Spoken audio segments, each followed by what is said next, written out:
Transporters और हुकूमत के दरमियान मुज़ाकरात कामयाब हो गए हैं।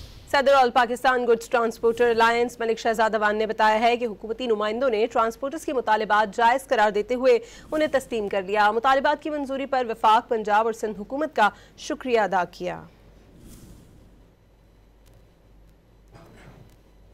ट्रांसपोर्टर्स और हुकूमत के दरमियान मुज़ाकरात कामयाब हो गए हैं। सदर all Pakistan goods transporter alliance Malik Shahzad Awan ने बताया है कि हुकूमती नुमाइंदों ने ट्रांसपोर्टर्स के मुतालिबात जायज़ करार देते हुए उन्हें तस्लीम कर लिया। मुतालिबात की मंजूरी पर वफाक, पंजाब और सिंध हुकूमत का शुक्रिया अदा किया।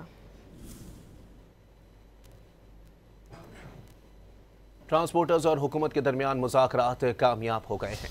सदर all Pakistan goods transporter alliance Malik Shahzad Awan ने बताया है कि हुकूमती नुमाइंदों ने ट्रांसपोर्टर्स के मुतालिबात जायज़ करार देते हुए उन्हें तस्लीम कर लिया। मुतालिबात की मंजूरी पर वफाक, पंजाब और सिंध हुकूमत का शुक्रिया अदा किया।